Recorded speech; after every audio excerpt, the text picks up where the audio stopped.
So we're talking about taking your lead all the way to yes. So first I just want to ask, what's the hardest part about getting a host family to say yes? Yep. Getting them to pay attention in the first place. Okay, any other thoughts? Do you guys have any difficulty? Yep. So my difficulty is that they know of or have or experienced most families on backup at 8 because they're F1 or whatever. Okay. Yep. Okay. So the F1 families where the families get a stipend. Yeah, that can be tough. So, I'll just go ahead and say right out of the gate, there's no like magic pill to make every single family say yes. That's not going to happen. But there is a lot that you can do to increase those chances of getting the host family to say yes. So that's what we're going to talk about today. And before we move forward, I just want to define sort of what we're talking about. When we talk about a host family lead, for the purpose of this training today, we're talking about somebody that has expressed interest, okay, not necessarily said they want to, but they've just expressed interest in possibly considering hosting this year. And that's the key thing, is we're talking about this year. I know that we have leads, we still call families leads when they say, yeah, I want to host when my kids are older, or I want to host after this or that. But for the purpose of today's training, we're just talking about people that you bump into, and you mentioned that you work in youth exchange, and they say something like, oh, that's kind of interesting. My family's always thought that would be fun. And you say, oh, can I send you more information? Okay, that's who we're talking about. And so the first thing that I want to point out is that all of those leads, all the people that fall in that category of people who maybe are going to consider it this year, fall really in 3 separate categories, okay, as far as their interest in hosting. And we usually don't know exactly where they are from the very beginning. But we've got the people that, looking at this year, are absolutely not going to host. It doesn't matter how well you do your job, they are not going to host this year, okay? So there's some people that are in that category. They might host in the future or whatever, but you're not going to get them on board this year. And then we've got some people that are like the eager yes. Those are the ones we love. They're like, oh, yes, sign me up. Sometimes those are the leads that come through Facebook, or they might come through Peachjar, or wherever they come through. But those are the people that are ready to start the host family application, and they are ready to go. These are our favorites. Obviously, these are our favorite kind of leads. But I think that the majority of the people that we talk to that express an interest fall in this category. They're the maybes, okay? They're kind of interested, but they're not really sure. And these are the ones that we're going to talk about today, because those are the ones that you do have some ability to maybe encourage them in this direction instead of in that direction. And I think it's important for us to realize that based on the way we interact with leads, we do have a lot of impact on which way they go, okay? Sometimes we think if we just work harder, we're going to get them to move towards the green, and that's not always true. Sometimes if we work too hard and push too hard, we move them towards the red, and that's what we definitely don't ever want to do. So it's really important. One thing that I think we need to really keep in mind is we're going to hear about marketing tomorrow in one of the sessions. And one of the things that we need to remember is what we're asking of someone. We're not asking them to buy a candy bar, okay? We're not asking them to buy a new jacket or whatever. We're asking them to take a teenager that they don't know, that they've never met, that they know little to nothing about, to live in their home for an extended period of time at their expense, okay? Not all at their expense. We know that host families don't have to pay for everything, but it does cost some money. So it really is a significant thing that we're asking of them, and we all know the benefits of it, but a lot of people don't. And even if they do, it's still a big thing to commit to. So we need to be careful and give people that time and work with them to move them towards the green as they make this consideration. Another thing is, if we've got the people that are in that red category, we want to be careful that whatever we do is not going to prevent them from hosting in the future for us. I'm going to get to that a little later, because I got a great story to tell that relates to that. So also we want to remember that regardless of which category our leads fall in, a lot of those can be referrals. Even if they decide not to host this year, even if they decide not to host ever, they still know lots of people and can refer people to us. So we still want to maintain that good relationship to them and with them. So the very first thing that I want to tell you is your very best tool for moving people this way on that spectrum, and that is to listen. It's so important that we become good listeners and that we listen to what people are saying and that we don't just focus on all the information we want them to know. We need to listen to what people are saying. If we listen well, it will help us accurately assess the lead to know whether they're green, yellow, red, because a lot of people, we don't know that right off the bat. It will help us figure out what their concerns are, what their questions are, what's going on in their head as they consider whether or not they're going to host. Now, here's an example of what I mean. When we talk to some people, their biggest concern is how much is it going to cost? How much is it going to cost me to have this teenager come and live in my home? There's other families that's not a consideration at all. Okay, I've got a family that the husband is a surgeon and the wife is a nurse, and cost is not an issue to them. It's not an issue at all. So if they're considering hosting and I'm doing my spiel about the students come with their own medical insurance and they cover this, that, this, and that, and the only thing, okay, that just becomes like white noise to them because that's not relevant to them. It's not their consideration. So we need to, as we listen to people, we're able to address what their concerns actually are instead of just sort of throwing out all this information that we want them to know. They don't need to hear everything we know about exchange. For some people, the concern is time. They're a busy family. Would an exchange student be happy here? If that's the case, then that's the issue. Those are the questions we want to address and the issues we want to address. Some families are concerned with, what if this student doesn't fit in? So as we talk to people, we want to be good listeners so that we can address what is important to them and not just throw out all the information that we know. Listening also helps us learn more about the family makeup so that we can present students that are more likely to be appealing to them, okay? And we're going to talk a little bit more about that later. If you aren't listening, you'll go on giving them information on and on and on. And what happens if you do that? You guys have been there. You've heard telemarketers that call you, right? And they don't even give you a break to say you're not interested. They just keep talking. How many of you guys listen to what they're saying? No. You either hang up on them. Okay, that's really honestly what I do now because I'm just kind of at the end of my rope. I used to not hang up, but if I would sit there, then I'm like playing solitaire. I'm not listening to them. So we need to remember that when we just talk, it actually can have the opposite of the desired effects. It causes people to stop listening. It causes people to become less interested instead of more interested. Listening also helps us know how to best respond and how to best follow up. So I had a family one year that I was talking with, and when I called them, they said, well, we were really interested in hosting, but then we realized that we've got this trip that we're going to have to take, and we can't really afford to take an exchange student. And I said, oh, well, I totally get that, but did you know that the student could either stay back and stay with someone else, or the student could pay their own way? And she's like, oh no, I didn't know that. And she said, let me talk to my family. So she went back and talked to her family. And so then I didn't hear back from her. And I have a feeling this story should be better placed in the follow-up portion, but you just remember it when we get to follow-up. So anyway, she didn't call me back, so I called back again. And she goes, yeah, we were pretty excited, but then, we realized that we don't have an extra bedroom because what was the extra bedroom is now being used for whatever. And I said, oh, yeah, that makes sense too. But I said, did you know that it's okay for the student to share a bedroom? They had a teenage son. I said, did you know that he could share with your son? She goes, no, I didn't know that. Okay, we'll do it. Just like that. Okay, so you have to be addressing the concerns of the people. Now I want to give you an example. This is from my personal experience of the other side of that, of what can happen when you do it wrong. Now I was an exchange student when I was in high school, so I was very interested in hosting. And when my kids were really little, I went to the airport one time to put my husband on a plane. He was going somewhere on a business trip. And so he went through security. And then coming out of security was this cute little teenage girl that looked like she was from a different country. And there's a family standing out there with balloons and a welcome sign. And I thought, that's an exchange student.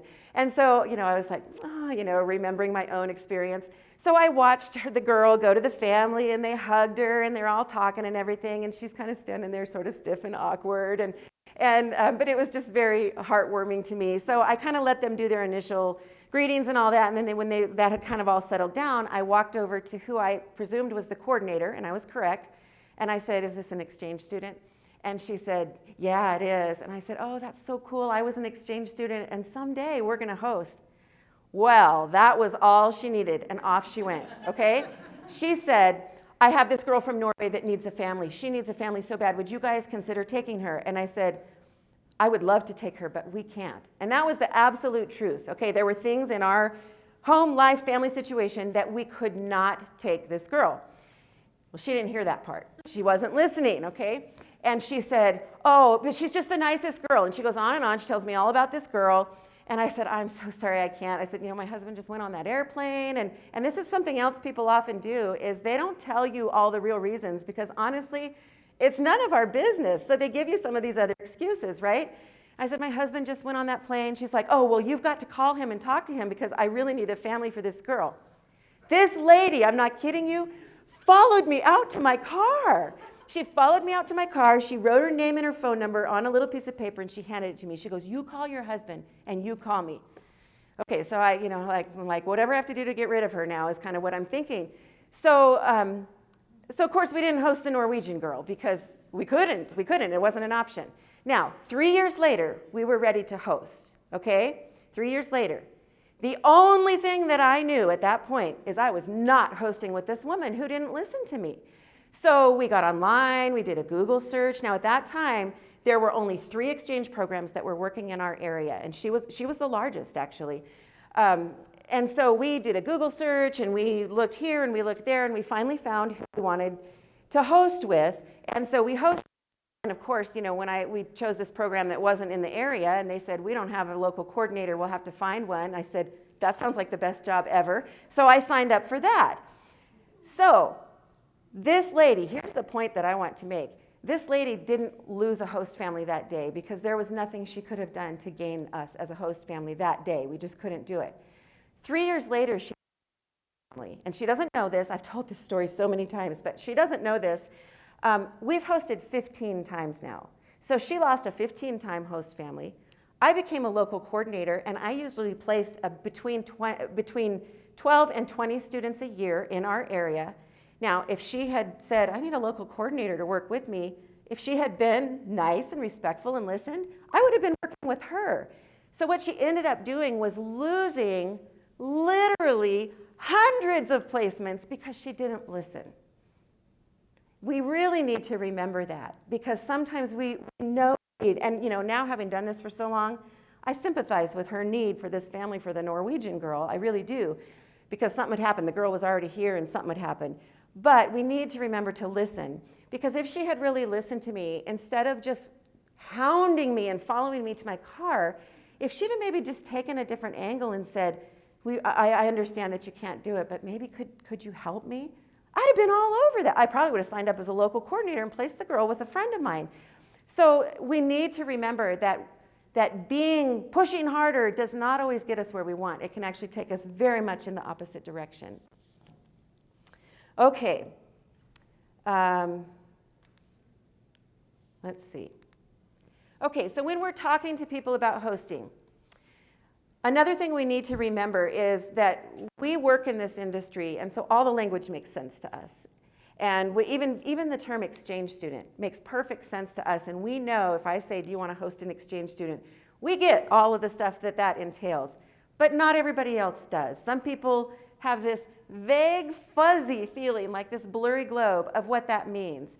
It's something about a foreign kid that's going to come and live in my house. Are they going to be like a boarder, or are they going to, and they just, it's very, very fuzzy for them, okay? It's also fuzzy to picture, if you say, would you like to host an exchange student, it's very hard to have a clear picture, because they're thinking, okay, what student? From where? How old are they? Is it a boy or a girl? It's hard for them to visualize that, which makes it harder to say yes, okay, if they're not able to visualize it. So presenting specific students is always going to be more beneficial. Now, if you're doing the listening thing well, then often you will have some ideas of what types of students to present that are going to be a better fit for this family. But if you don't have enough information, then you want to present a variety of students. Now, if I put this up here, probably if I asked each of you to tell me which of these, if you had to choose a student based on this alone, some of you would choose the first student, some of you would choose the girl baking, some of you would choose this boy for different reasons, because there would be something about these pictures that would resonate with you and say, this kid probably looks like they would be more likely to fit with me. So we need to present specific students. They're going to be more likely to connect and to appeal to a family. So here's another example of finding a good fit for your family. Now, we got this big formal dinner tomorrow night, okay, and they told us to buy a nice dress. And in addition to that, my son is getting married in 3 weeks. So I've been shopping for 2 nice dresses. So I've been all over the internet. I live in a small area where there are no formal dresses. So I've been all over the internet looking at dresses. And these are 2. That's my husband, okay? Okay, so anyway, these are 2 of the dresses that I found on a website, okay? Now, I am telling you, I would never in a million years buy either of those dresses for me. If one of you showed up looking like that in that purple thing, I would say, you look good, that looks awesome. And if you showed up looking like that in that, I would say, my gosh, you look beautiful. But I would never buy either of those dresses for me. I wouldn't even try them on because I know enough about myself to know that those are not going to fit me. So we need to remember this also with exchange when we're trying to get host families. Not every student is going to fit every family. And when we just keep pushing this one student that we really want to place and it doesn't fit the family, they're not going to consider it. And I'll tell you, I mean, I'm super passionate about youth exchange, and over the years as we've hosted, there's a lot of students I've looked, I read their application, I go, oh my gosh, I love this girl, she looks wonderful, but not for us. But I really want her in my area because I know that for the experience to be enjoyable, there are some families that can take just any kid, but I'm not one of them, and most families I don't think are one of them. And so finding a good fit is really, really important. Okay. Another thing is when we say we have 600 students that need families. Okay. That is like overwhelming to this family, okay? Nobody can take in 600 students. And it almost feels like even if I take one, it's such a drop in the bucket, it really doesn't help you with your issue. So I know that we feel that. We've got 600 students and we know that and we feel that pressure, but that really doesn't help other people. So it's much better to say, I'm looking for families for 3 students. I've got Maria from Spain and I've got, and then name these 3 students because all of a sudden now they're real people that they can help, whether they're considering hosting, whether they're helping you with referrals. These are real kids, and they connect with your lead or your person that you're talking to. Okay. Oops, they're stuck together here. Okay, so finding a good fit. Finding a good fit is super, super important. And there's a couple things that you can do to help with this. I know oftentimes we're focused on finding a family for a specific student. But you need to also sort of have an idea of what's out there or be able to find what's out there. So I just want to give you an example. One time I was doing cold calling, which I know doesn't work as well anymore because nobody answers the phone, but this was years ago, and I was doing cold calling, and I was trying to find a family for a girl from Germany, and I think she liked horses or something. So I'm going down this cold call list, right, and this family answers the phone, really nice lady, and she goes, well, how did you find me? And I said, well, usually, we have names that are compiled they're either involved with teenagers or heavily involved in the community or some kind of volunteer work. She goes, oh, yeah, my husband works with Youth for Christ. That's it. And I'm thinking, and so she's kind of talking, and I'm thinking, they're not going to take this German girl. So I'm like searching students, really fast while I'm talking to her. And I said, you know what? I've got this boy from Taiwan. He says that he's an active Christian, and I think he'd be great in a Christian family. She's like, oh, that sounds great. So they talked about it, and they hosted him. Now the family, of course, then I got to know the family really well. They wouldn't have taken the German girl, and honestly, if they had taken her, it probably would have been a rematch because she had nothing in common with this family. But by switching out the student right on the fly there, it made a difference from them saying no to them saying yes. And I know it's not always possible to do this right on the fly. You know, sometimes you're talking to somebody in the grocery store at a baseball game or whatever, and maybe you don't know a student that is a great fit for them. But you can go back and you can look and you can find a student that's going to connect with something that they told you about themselves in the conversation because you were listening, okay? And then here's the best tool that I use all the time that I'm going to give you for your toolbox. This student made me think of you. I use this all the time. This student made me think of you because it kind of makes someone feel special that you looked at a student and it made you think of them. And it also, okay, this is honesty here. It also is a really nice way to go back to somebody that has said no. Because it's not saying, I know you said no, but I'd really like you to host anyway. I just say, I know you said no, but this student made me think of you. Do you know anybody else that might be willing to host? I use this all the time, and it is very effective. So I encourage you to put that in your toolbox and use that. Okay, let's see. Whoops. Okay, so the next thing, you've talked with somebody and they've said that they're going to consider hosting, and you're not sure where they are on the spectrum, but they've said they're going to consider it. As much as you possibly can, send a follow-up email. Try and get their email address and send a follow-up email. And there's a few things about that that are really, really helpful. One is when you give them information, usually you're talking to one member of the family, and then they're going to have to go back and talk to the rest of the family. Now, we know all the details up one side and down the other, but they don't, and it's hard to remember, okay? I'm over 50 now. If you tell, well, for example, yesterday I met Kaylin for the first time because we email and everything a lot, but I hadn't actually met her. And then today, I went and introduced myself to her again, and she said, oh, I think we met yesterday. So that's kind of how my brain works these days, and there's a lot of people like that. And I actually was very much looking forward to meeting Kaylin, so that was not something that was like way out in the peripheral of my thinking. This sometimes is. And so if we don't follow up with an email, all those details get very fuzzy or completely lost with the person we're talking to. So sending an email gives us the opportunity to have all of the information there for them to look at. The other benefit of sending a follow-up email is it serves as a reminder to them when they open their inbox and there's this email like, oh yeah, the exchange lady. Okay, and then it reminds them that they're supposed to talk to their family about that. And we'll talk about some things that go in that email that will also help them. So when you send this follow-up email, you want to make it friendly. Now I do use a template because there are certain parts of the email that are kind of the same for everybody, but I always personalize it. So you always want to, put dear in their name. You want to put something little, not long, but a little couple sentences that are personal about your interaction with them so that it's friendly and warm and engaging. You want to make sure it's professional. Okay, this is one of the places where a template helps because you can get it all spell checked and correct and all that at once and then use it moving forward with people.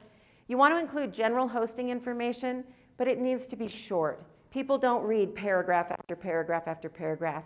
Use bullet points and keep it very short. We actually have sample emails like this, and you're welcome to email me or the training address. They both come to me, and I can send you that out, that sample email, and you can use that. But just quick bullet points that get the main points of hosting across. Send them specific students. Whether or not you talked, well, you would have talked with them about a specific student when you met them, but you'll also want to follow up by sending a student profile. If you don't know a lot about the family, maybe send more than one student profile. Depending on my conversations, sometimes I'll send a link to meet our students so they can go in and look at more students themselves.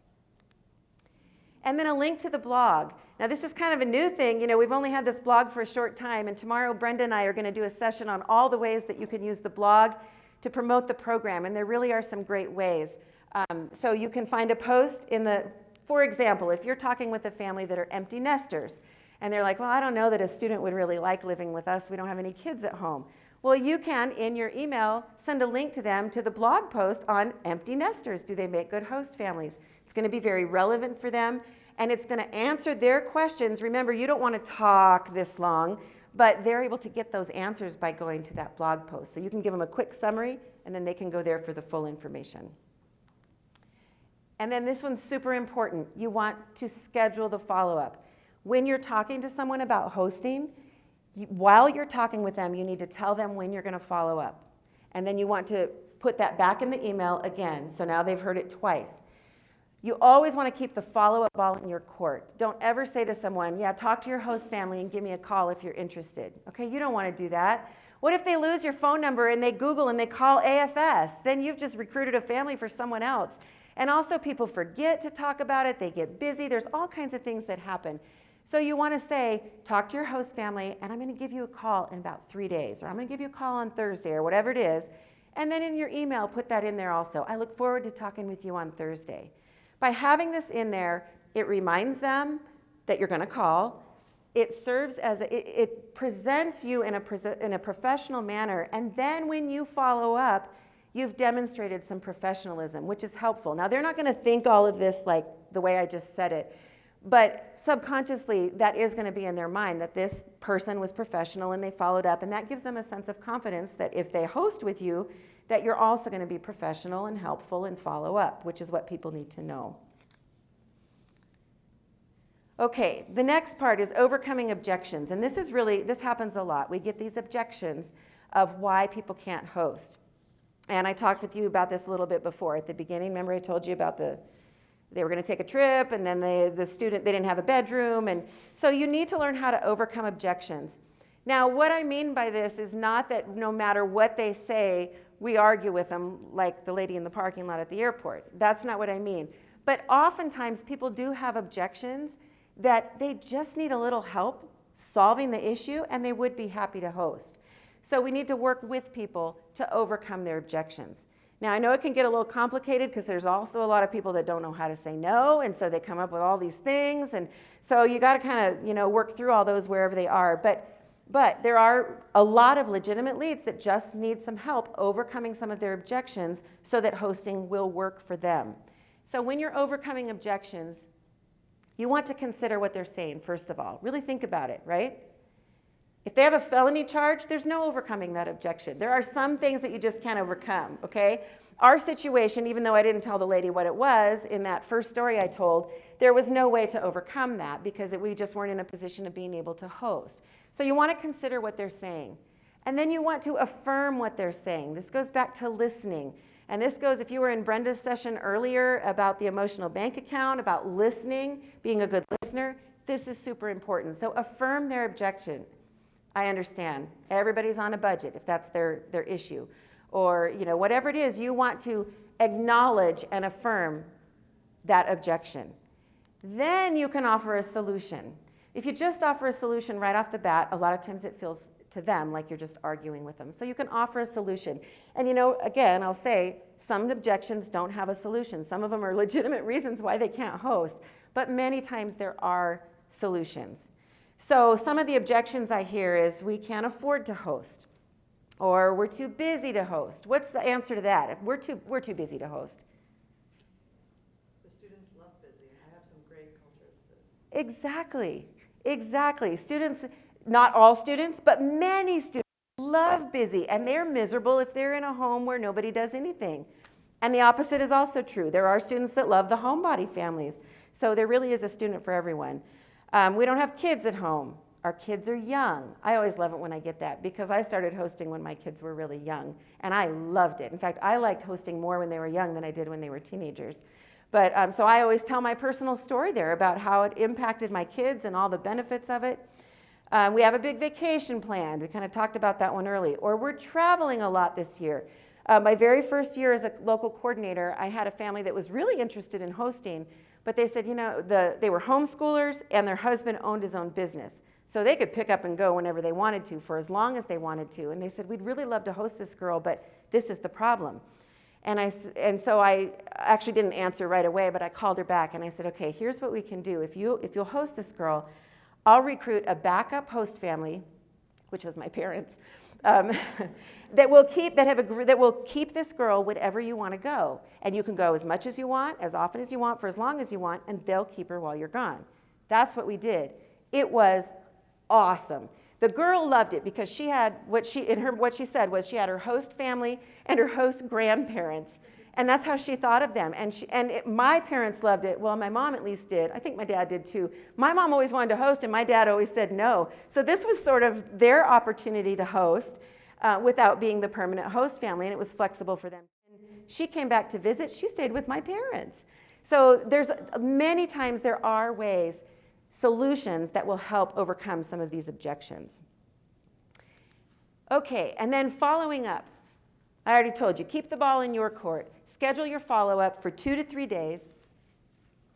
Set a reminder for yourself. This is important. Remember, part of the deal with this follow-up is helping you look professional. And if you forget to follow up, then you're doing the opposite. So make sure that you set a reminder for yourself so that you follow up with them. And if they don't answer the phone, leave a really friendly message. Hey, I was just calling to see, here's how I always open these up.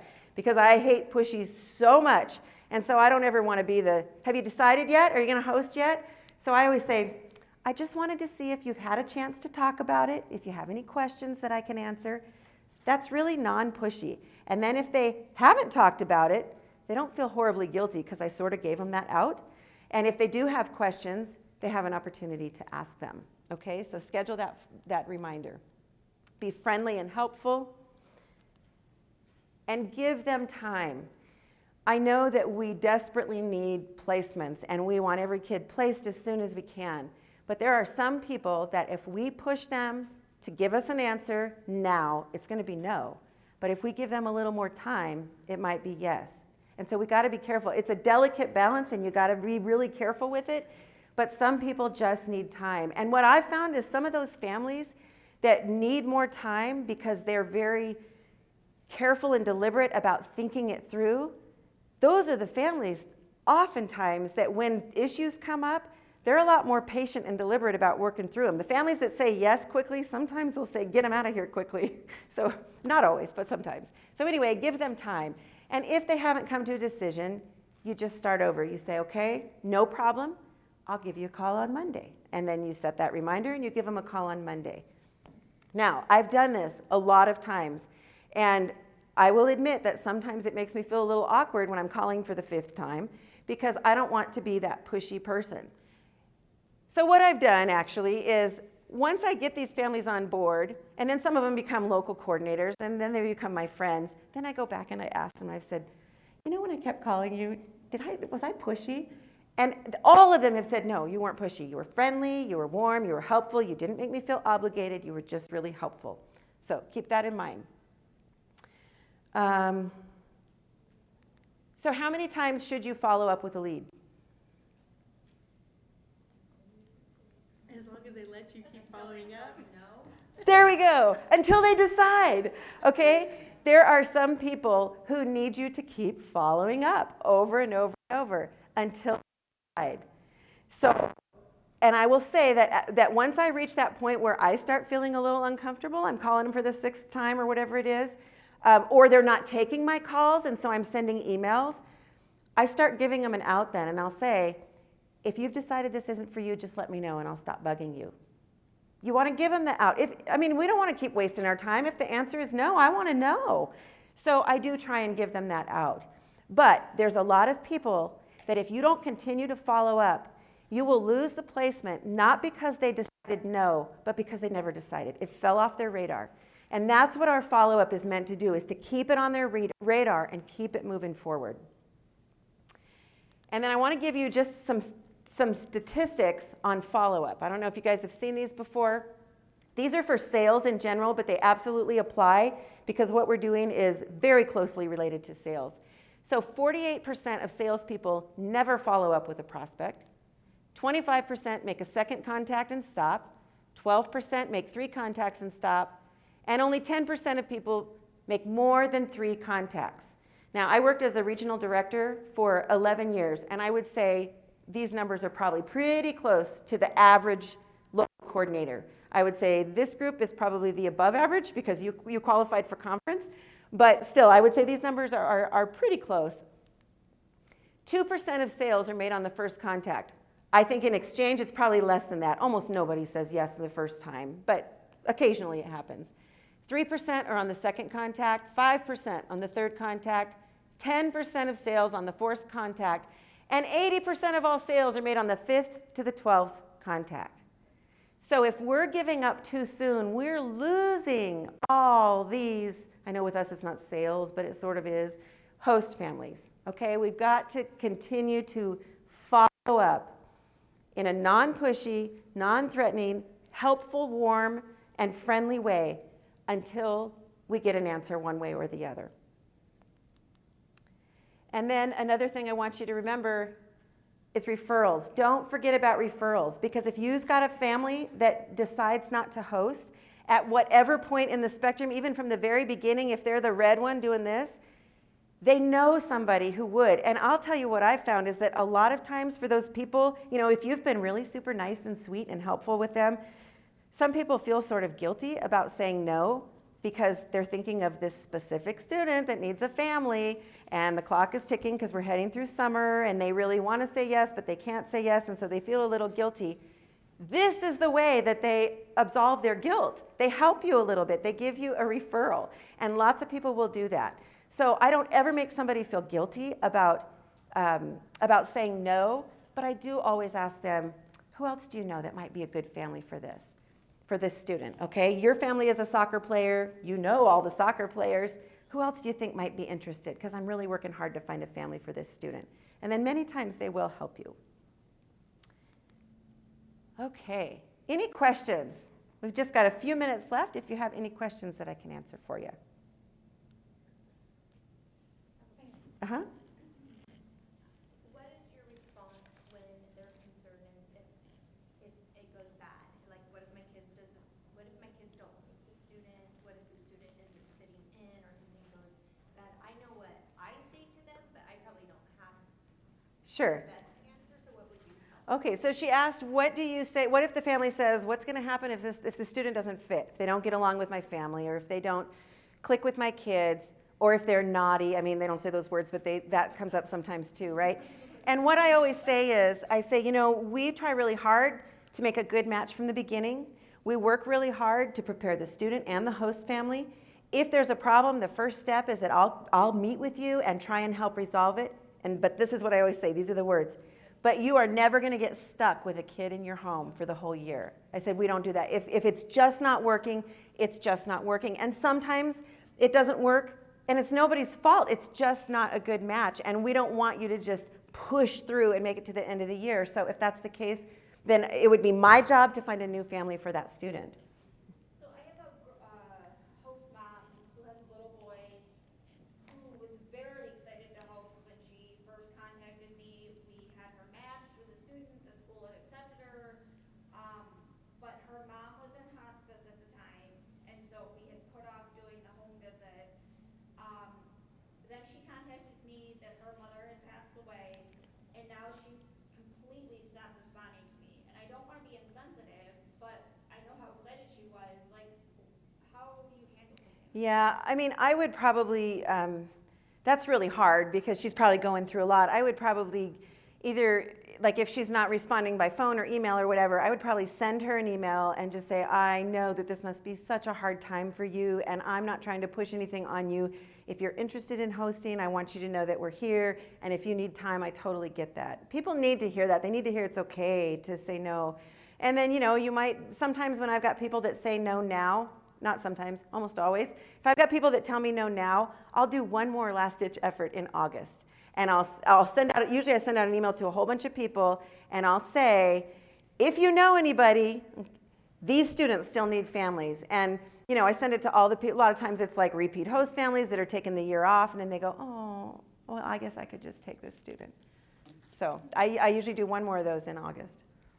So on something that she was just saying, another thought I had was people like getting mail too, you know? Yes, they do. Send a card to her expressing your sorrow for her, and just put your card in there so that she'll remember you, and, you know. That's a maybe great get idea. hold of her again in August.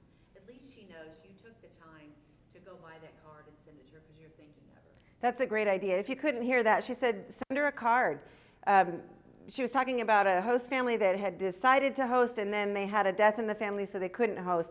And one of the responses was, send her a card, a sympathy card. I think that's an excellent idea.